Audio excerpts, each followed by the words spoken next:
Hi po mga kabasura, another day, another grind na naman. At ngayong araw nga, tara't samahan niyo po ako mamili ng mga kawali at mga kaldero na idadagdag ko sa balikbayan box na ipinamimigay ko sa inyo. Paniguradong matutuwa kayo dito kasi marami tayong ilalagay ngayon. Kitchen utensils, no? Meron pa tayong kitchen utensils dyan. Good day mga kabasura. Sumabit pa yung basura ko. Good day na naman sa inyo. Another day, another grind. Linggo ngayon mga kabasura, kaya marami na naman tayong oras. Kaya tara, samahan nyo ako ngayon kasi alam nyo ba yung gagawin natin? Iko-continue na natin mga kabasura yung paglagay ay yung pagbuo ng balikbayan box ninyo. So, grabe, matagal na tayong nakapagpahinga dun sa balikbayan box na yun. No? Nahinto tayo kasi ang dami nating pinamigay. Hindi natin kaya sabay-sabay. So, tara, samahan nyo ako mga kabasura.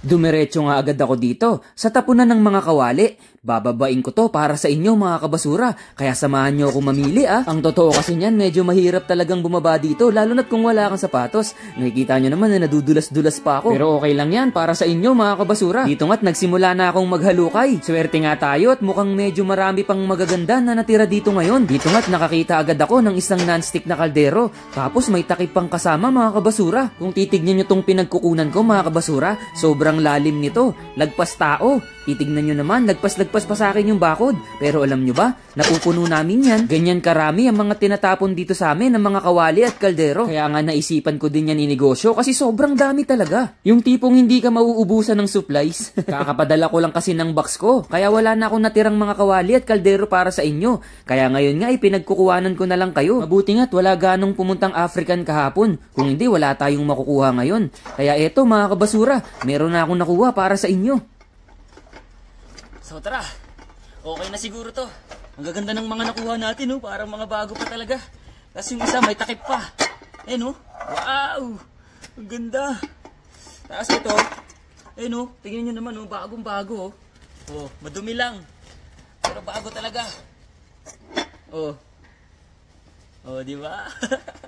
At pagkatapos nga niyan ay pumunta ako dito sa mga lagayan namin ng mga takip. Ito kasing isa na nakuha natin ay may takip na. Kaya naisipan ko rin kunan itong dalawa. Isa, ito wala talagang takip to kasi kawali ito Pero ganda po ayos.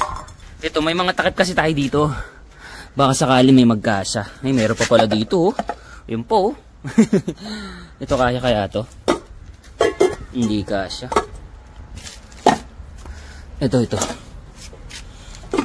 Yun. Sakto. Tamang-tama. Isa. Meron pa ba? Ito. Di ba? Sakto. Magkaiba nga lang ng takip pero ayos lang 'yan. Goods na 'yan. Sakto naman di ba? Di ba? Kompleto na mga kabasura. Tara, dun sa kusina namin, may papakita pa ako sa inyo. May dadagdag pa tayo. Hindi pa tayo tapos syempre. Tara.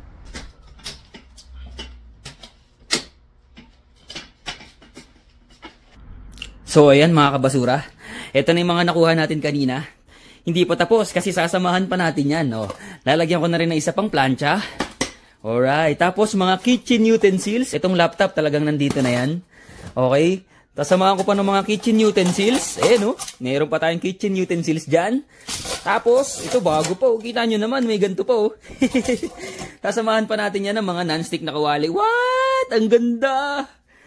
Tapos ito, madumi lang, pero bago pa yan, mga basura. Madumi lang yan. Etong isa bago pa, yan. So, update natin ngayon. Maglalagay ako ng, siguro, dalawa. Ito, dalawang green. Dalawang green, tapos isang plancha, dalawang kawali. Kasama ko na rin tong isang kawali na kanina, bago ito. Okay? Sama ko na yan, mga kitchen utensils, tapos dalawang non-stick na kawali. So nakita nyo naman, ang episode natin ngayon ay para sa mga mommies dyan. Kasi last time meron na tayong mga pang mga pang tatay, yung speaker, yung barena, di ba? So ito para sa mga nanay naman natin. Ito, mga gamit sa kusina. Okay? Ayan. So lalagyan ko ng mga kaldero, plancha, mga kitchen utensils, at kawali, non-stick na kawali. Okay, kasama na rin natin yung napulot natin kaninang non-stick na kawali na pagkaganda-ganda. So yun, mga kabasura, grabe. Solid yung pagbabalik ng ating balikbayan box kasi nahinto tayo. No? Kita nyo naman, hindi pa natin na iaayos. Yan, nandyan pa lahat sa loob. So abangan nyo, sa susunod na video ko, ititesting ko to.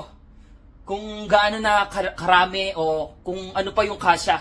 So kapag marami pang kasya, marami pa tayong ilalagay. Kaya abangan nyo yan, okay? Para sa inyo lahat ng mga kabasura. Siyempre, saan nyo ba naman naabangan yan? Dito lang sa nag-iisang Basurero TV. Be kind, but not always. Peace!